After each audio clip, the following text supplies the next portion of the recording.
we're back again with another episode of the Hood Health Report with your hosts, KV and Celine.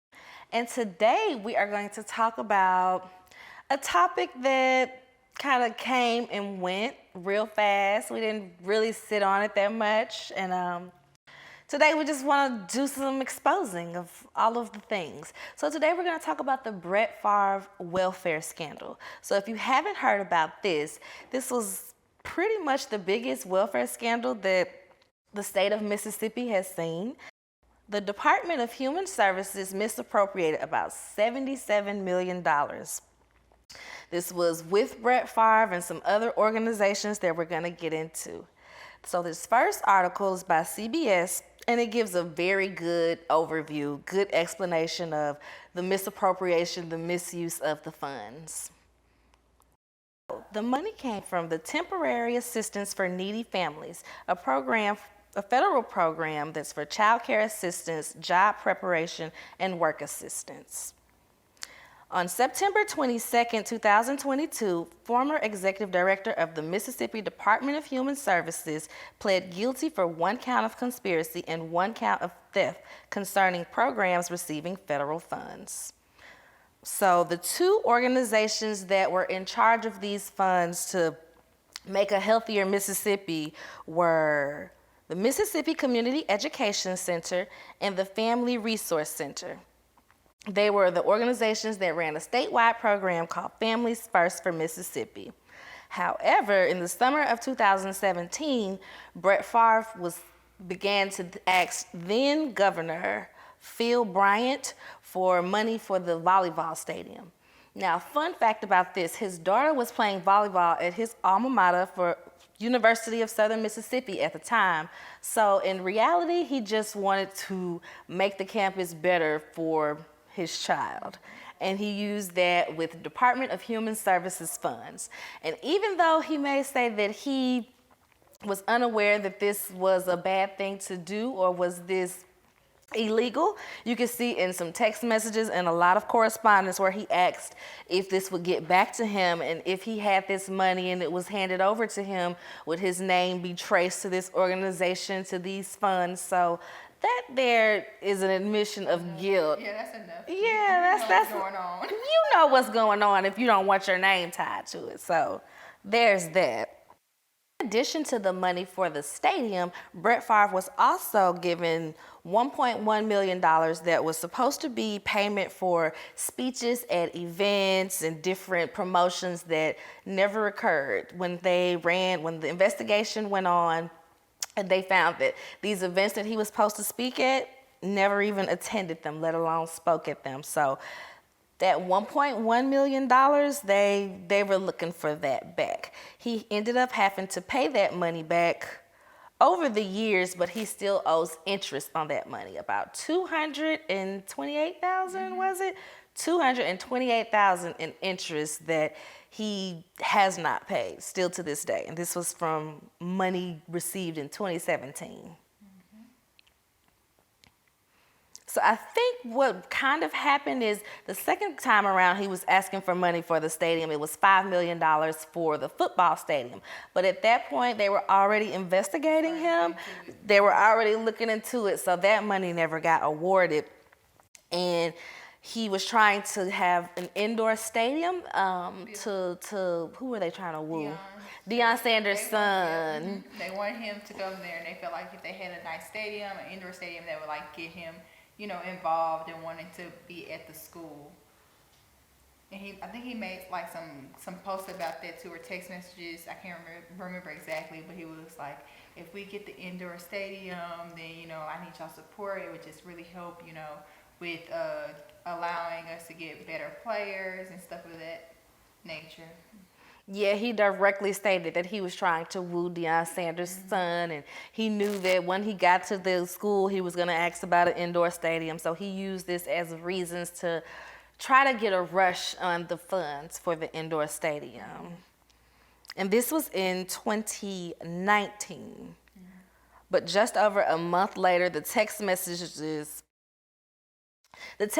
show that he was really, really trying to pressure him. So Who knows what set off that investigation, if it was that chain of text messages or if it was going on before that, but clearly it got out of hand because I already gave money for a volleyball stadium, now you want a football stadium, now they've been giving you your own, basically a salary for these companies when this is literally earmarked for needy families in Mississippi. So after the 8-month-long investigation, they realized that there had been $98 million worth of federal welfare funds that was awarded to the two nonprofits over the span of 3 years. And tax records also showed that money had been given to Brett Favre's foundation, Far for Hope, $130,000 to University of Southern Mississippi Athletics Foundation. Tax records also show that money was funneled through Favre's foundation, Far for Hope, which was $130,000, was meant for support to underserved and disabled children and breast cancer patients.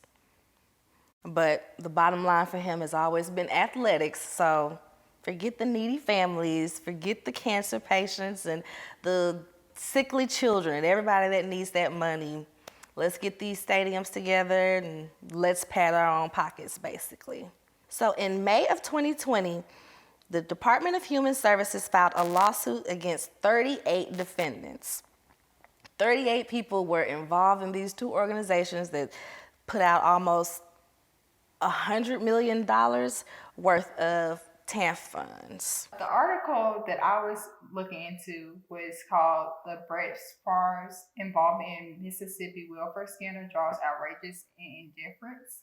And what I took away from that article the most was that I didn't realize that Mississippi was already the lowest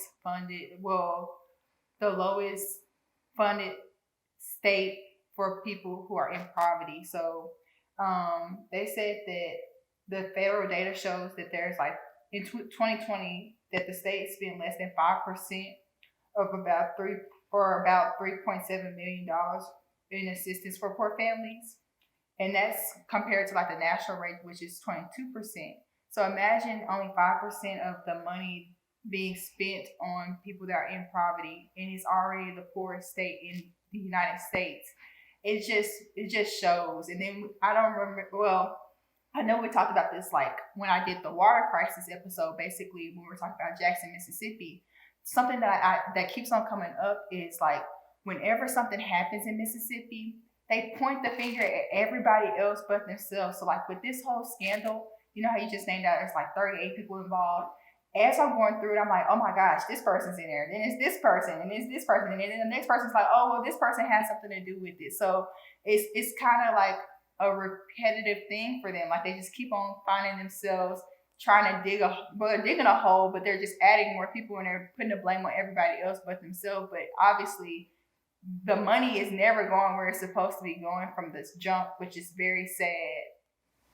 Right, because that was the shocking part for me about this article was that only 5% of the earmarked funds were actually going towards these needy families. So it was like, this was a thing before they even came into play asking for these monies, even if it was for these frivolous things or things that Brett Favre could have easily paid for out of pocket. Athletes, celebrities, people, they'll spend $5-10 million on a school, get their name on a few buildings, and that's that.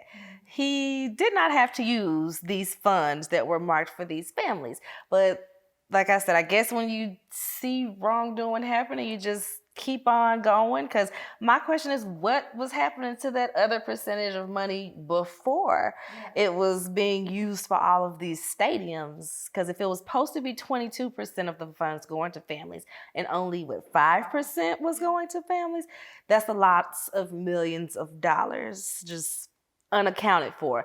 So it's probably some more names that need to be on this list, and this investigation needs to go back a few more years, but whole nother topic for a whole nother day. And it's funny because some of the articles mention like the state auditor. They do not like the state auditor right now because he is doing his job. Like he's trying to get to the bottom of it. And I think that's important because that's so much money. Y'all were telling me y'all have no idea where this money is going to. Like it's been going on at least since 2017, but like we're saying, it's more than likely been happening for years before that. It's just now becoming public knowledge, and even now, it's like a lot of people aren't talking about it. This should be like outraged. Everybody should be outraged that the money is being spent on everything but the people that need it the most. Yeah, when it's something that goes on with our Black athletes, that stays in the media for weeks or months at a time. They're crucified. Why would they do these things? And one of the tweets I saw a few months ago that actually really made me want to do this when they were talking about football player Jameis Winston, I think his name was. And they were like, him stealing some crab legs out the store was more media, was covered by the media more than this was, because they just kind of mentioned this and swept it right under the rug. And even now, they kind of frame it as Brett Favre did no wrongdoing in the case, when it's like the wrongdoing is the fact that you accepted the money to do anything with it. That wasn't your money to have. They were going through these foundations for families in Mississippi, and then they were trying to say that, oh, well, we're going to use this money to rent out space for meetings or something. But the article said that the funds specifically, the guidelines for the funds specifically stated that you could not use it for brick and mortar. So that was already against the guidelines as well. And the thing about this article, this was the ESPN article, I almost wanted to do away with it because it was so emotionally charged. Like they wanted you to truly feel what it felt like and feel sorry for him. And, oh, when you walk into this bar, everything's covered in Brett Favre, this and this and that. And so the article was it was a hard read. It was a hard read for me because it was definitely trying to soften the blow of his actual dealings. So, well, I like to play devil's advocate. Okay. So when I was reading the article and watching the video, I'm like, well, what if he didn't know? Which I know he definitely knew something. We're not sure what he knows, but he definitely knew something because he made that little text message about, I'm too old to be in federal prison. Yes. The sunglasses, like making sure nothing is traced back to me. So he knows something. But let's just say he didn't know that the money was coming from these places. At the end of the day, you have your own money. You did not go to any of the appearances. So why did you feel the need to get paid for those types of things if you weren't there doing your job? Like, and I feel like he does feel a little bit, I wouldn't even say that he feels guilty because I don't know. But, I mean, are you paying back the money because you're caught, or are you paying back the money because you know that that's the right thing to do? That's the kind of question I would have. Because he caught. Yeah, okay. Because he still didn't pay the interest back. He did it because he felt that pressure. He had that pressure to. And what makes me feel like he guilty, he did that shit and he know that he did it. This part from the article. His new attorney, a former top lawyer in the Trump White House. Sorry, not sorry. If you going to get Trump's lawyers, you ain't do no right, ain't no good in you. You did whatever they said they did.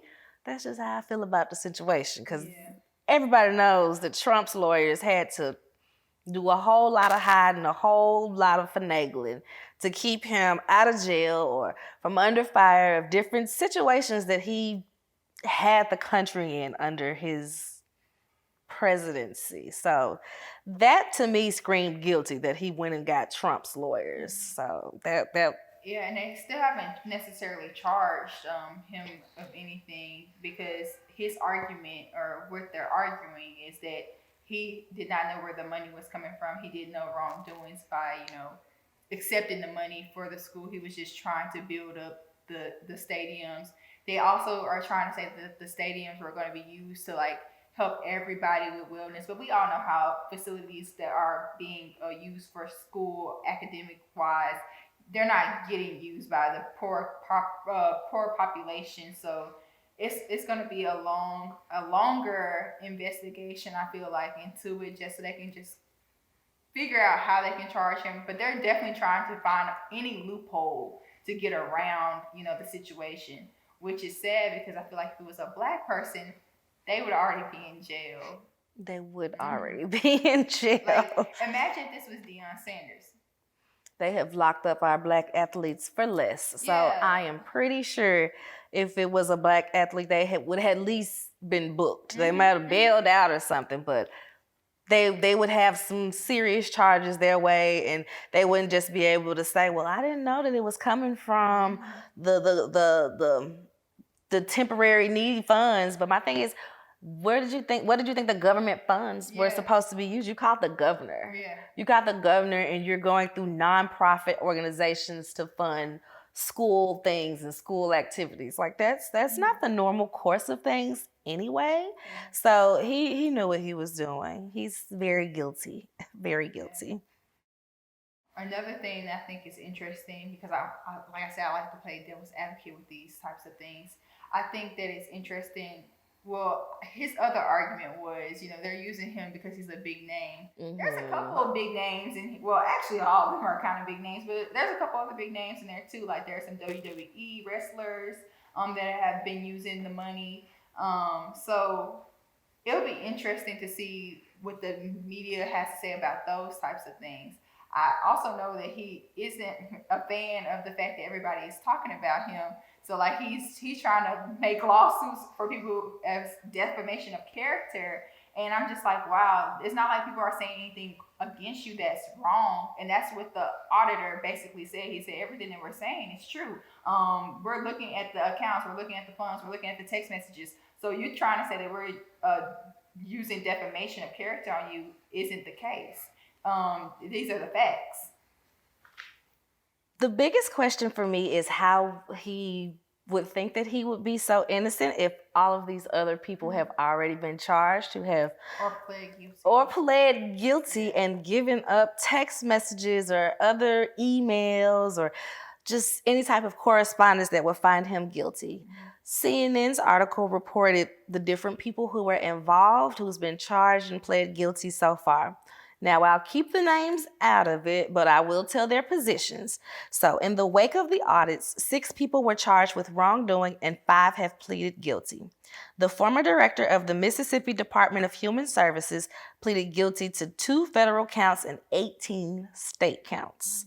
The founder of the nonprofit Mississippi Community Education Center pleaded guilty to charges of bribery, fraud, mail fraud, and racketeering. Her son, which was her assistant executive director of the center, pleaded guilty to bribery, fraud, and mail fraud. An accountant for the center pleaded guilty to conspiracy. A former professional wrestler who received needy family funds for fake work pleaded guilty to making fraudulent statements. In addition, the Mississippi Department of Human Services brought a civil lawsuit against more than 35 people and entities, including Favre and the Mississippi Community Education Center, to recover some of the funds. So I guess that's the most perplexing part for me, is that everybody involved in this is guilty, but somehow he hasn't been found guilty yet. If the person that gave you money is guilty, the person that approved the funds is guilty, the entity that approved the funds and dispersed the funds is guilty, why wouldn't the person that received the funds be guilty? Literally, it's just like a case of a big name. White man with a big name can weasel his way out of everything, I guess. Yeah. For now. For now, hopefully. I just feel like eventually it's catching up. His time is running out with this one. And this is one that can really get the community involved because, like I said, it's taken directly from those families. So it could be a situation where the public outcry could definitely influence. You know what's so sad about that though? As I was reading some of the articles, it might have been the CNN one, the one we were talking about earlier. A lot of the families, they're just so poor that they don't even have the means to even, have time to put this in the forefront of their position. Like they're worried about getting gas, they're worried about keeping their lights on, they're worried about getting food that day. Like these are people that are extremely poor. So I think it would be nice if they could do that. I don't know how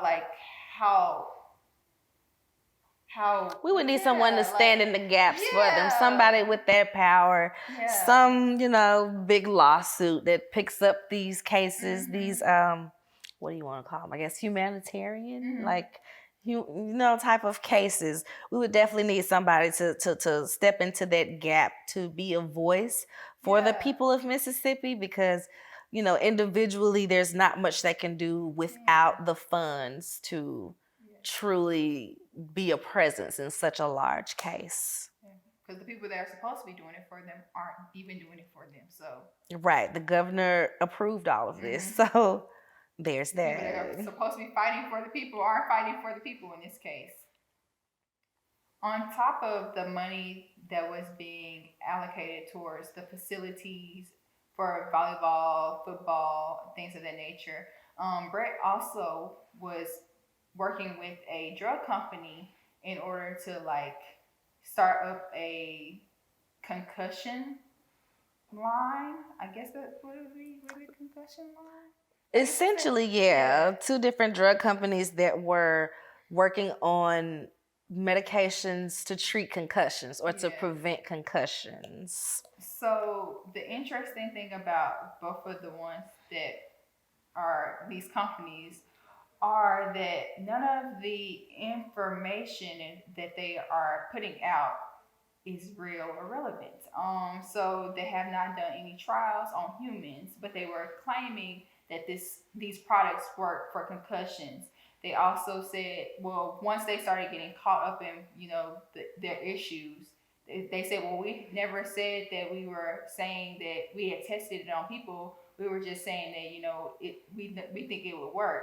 But that's not what was going on, because if you watch the videos back of them trying it on, they're like, oh yeah, the concussion will go away in 30 minutes, stuff of that nature. The other person who is also a founder or co-founder for the concussion line said that he had no idea that the money was coming from welfare money, and he's always been an upstanding person when it comes to research.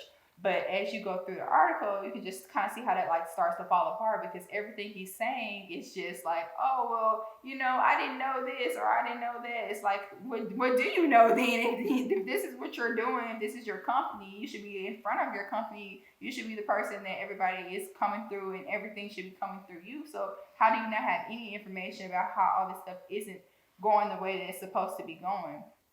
As he was promoting the drugs for various television radio appearances, they discovered that there is no actual research that has been conducted for human regarding for their effectiveness. And as someone who works in public health and has been a part of research and done clinical trials, that's very important. You're telling the public that this stuff is going to work, and you're having people buy it because you're a big name, a household name to these people. So the two companies that were working to develop those nasal sprays to help treat concussions, it has been found out that they are not doing actual research, and they're not being conducted on humans regarding their effectiveness. And so for all the television promotions and radio appearances that they have created to promote these products, they're falsely advertising this information to the public, which can be harmful, because as a person that is a consumer, you're buying things thinking that you're going to see the results that you're going to see, and you're not getting those results, or they haven't really been tested on humans. You're a guinea pig. I hate to say it like that, but that's basically what they're doing to people. And they basically just said that they didn't have any idea that the money that they were even getting funded was welfare money. So it's what were y'all doing with the money that y'all are supposed to be testing and doing all these other things for? Do you have anything? The craziest part about this article was that Brett Favre had lied about affiliations or who would be involved with this drug research. He lied and said that the league's chief medical office would be involved, that the vice president for health and safety innovation would be involved. He said that they had the backing of the NCAA's chief medical officer as well, and none of these things were true.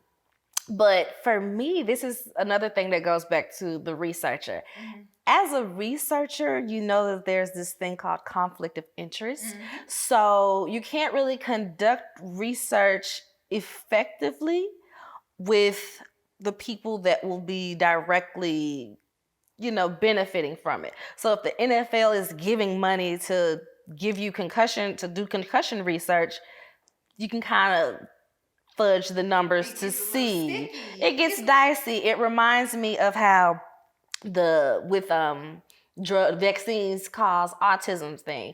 That study was done by somebody trying to create a new vaccine. So if there's a conflict of interest in the people that are funding the research and involved in the research, kinds of make the research just null and void. Like, it's not credible. It's not credible research if the NFL is giving money to have you say something. So that was the most alarming part for me.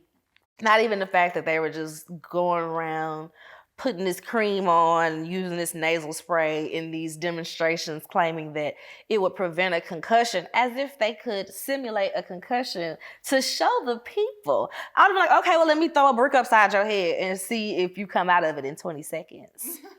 If you were interviewing me, that would have been my reply. Like, okay, well, how do we really test if it prevents or shortens or whatever the concussion? So, yeah, their researcher guilty too. May not be guilty as far as knowing that the funds were from the Department of Human Services, but he knew that this research was not credible and that this was just a money grab.